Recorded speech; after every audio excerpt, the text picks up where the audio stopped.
बड'लेण्ड इउनिभार्सिटिया 31 थारिखआव जेब्ला third सेमिस्टारनि UG third सेमिस्टारनि result declare खालामदोंमोन बे रिजाल्ट डिक्लेयार खालामनायाव दा 12,000नि बारा स्टुडेन्टआव 9,000नि बारा स्टुडेन्टआनो बेक फैदों एरियार फैदों दा बिनि सायाव जुदि बड'लेण्ड इउनिभार्सिटिनि एडमिनिस्ट्रेटिभनिफ्राय BC एग्जाम कन्ट्रला जुदि जेबो एक्सन लाया जेबो नङा जेबो खामानिखौनो मावाबा स्टुडेन्टफोरनि फिउचारा मा जागोन बिनि सायाव जों माखासे मोनसे मोजां डिसिसन नांगौ आरो स्टुडेन्टफोरनि फिउचारजों बिदि गेलेजाबाय थाया आरो 2-3 बोसोरनिफ्रायनो जेब्ला रिजाल्ट डिक्लेयार खालामो जेब्ला नटिस डिक्लेयार खालामो जेब्ला रुटिन डिक्लेयार खालामो बे मोजाङै प्रसेसै जाया स्टुडेन्टफोरनि थाखाय सेटिसफेक्सन जाया दा बेनि थाखाय जुदि जेब्लायबो बिदि खेलिमेलि स्टुडेन्टनि फिउचारनि खेलिमेलि जाबाय थायोबा स्टुडेन्टनि सेटिसफेक्सनजों जुदि सोलियाबा बे जास्टिसा जोंनि थाखाय लिगेल जानांगोन आरो बड'लेण्ड इउनिभार्सिटिनि जा BC लादु सिं आरो exam controller doctor Amitabh Baruah जुदि बिसोरनि सायाव जुदि जेबो स्ट्रिक्टलि एक्सन लाया बिसोर बे खामानिखौनो बारे मावबाय थागोन बेयाव स्टुडेन्टफोरा भुगिनांबाय थागोन दिनै बर' बेंगलि गोबां छात्र छात्री नेपालि गोबां छात्र छात्री बिटिआरआव दं बड'लेण्ड इउनिभार्सिटियाव दङ बिसोर भुगिनांबाय थागोन जाहाथे बिसोरनि फिउचारा मोजां जायो आंबो दिनै 5th सेमिस्टारनि स्टुडेन्ट 3rd सेमिस्टारनि रिजाल्टआव जेनेबा स्टुडेन्टफोरनि सेटिसफेक्सन नङाबा जोंनि फिउचारा नांगोन ओंखायनो बिनि सायाव जुदि मोजां एक्सन नांगौबा जोंनि स्टुडेन्टफोरा मोजां रिजाल्ट मोननांगौबा बड'लेण्ड इउनिभार्सिटिनि जा BC भाइस चेन्सेलर आरो एग्जाम कन्ट्रलार बिसोर मोजां खामानि मावनांगोन आरो स्टुडेन्टनि फिउचारनि थाखाय मोजां रिजाल्ट डिक्लेयार खालामनो थाखाय बिसोरो सानैया जुदि मोजांसिन खामानि मावोबा स्टुडेन्ट फिउचारा मोजां जानो हागौ दा बेखौनो बुंनो सानो आं 31 अक्ट'बराव बड'लेण्ड इउनिभार्सिटिया TDC थार्ड सेमिस्टारनि मोनसे रिजाल्ट फोसावदोंमोन बेयाव माने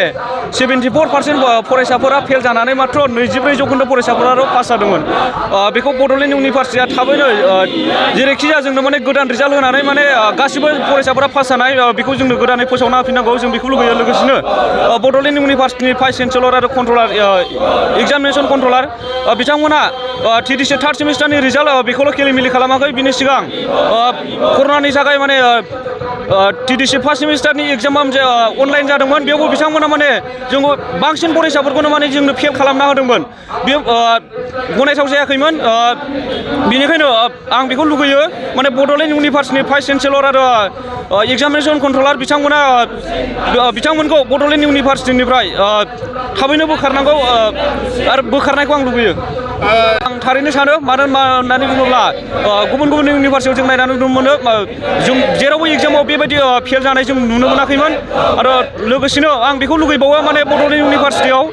पास जानो थाखाय 40% नांगौ नाथाय गुबुन इउनिभार्सिटियाव 30% पास जायो बेनिखायनो बड'लेण्ड इउनिभार्सिटियावबो गुबुन इउनिभार्सिटियाव जेरै 30% पास जायो बड'लेण्ड इउनिभार्सिटियावबो 30% पास जानाय बेखौ खालामनांगौ आं बेखौनो बुंनो लुगैयो माने फरायसाफोरा माने आनजादखौ मोजाङैनो लिरदोंमोन नाथाय बड'लेण्ड इउनिभार्सिटिनि एग्जामिनेसन कन्ट्रलार आरो भाइस चेन्सेलर बिथांमोनासो गोरोन्थि जोंनि रिजाल्टखौ फोसावनानै फरायसाफोरखौ दाय होनो नाजादों बेयाव फरायसाफोरनि दाय गैया बड'लेण्ड इउनिभार्सिटिनि एग्जामिनेसन कन्ट्रलार आरो भाइस चेन्सेलर बिथांनि गोरोन्थि दं होननानै आं सानो मानोना थांनाय TDC फार्स्ट सेमिस्टारनि आनजादा अनलाइन जादोंमोन अनलाइन एग्जामाव माब्लाबाबो फरायसाफोरा पास जाना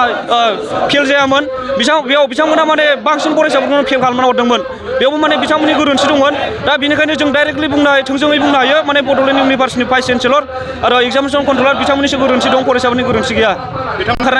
बिथांमोनखौ थाबैनो इउनिभार्सिटिनिफ्राय बोखारनायखौ आं लुबैयो मोनसे फोसावथाय क'क्राझार जिल्लानि सिङाव थानाय दा रियेलिटी पाब्लिक स्कुलाव पाब्लिक रिलेसन अफिसारनि गोनांथि जादों गोसो गुदुं बिजाथिफोरा थाबैनो जगाजग खालामनो हागोन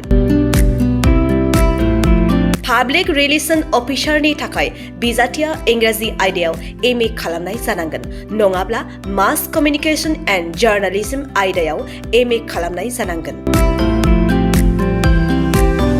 बेनि थाखाय जेबो एक्सपिरियेन्सनि गोनांथि गैया डिग्री गोनां बिजाथिफोरा बयबो एप्लाइ खालामनो हागोन दान बान्थाखौ 15,000निफ्राय 20,000सिम होनाय जागोन गोसो गुदुं बिजाथिफोरा रियेलिटी पाब्लिक स्कुल @gmail.com आव मेसेज हरनो हागोन नङाब्ला 9435293000 जानबुं अनजिमायाव जगाजग खालामहरनो हागोन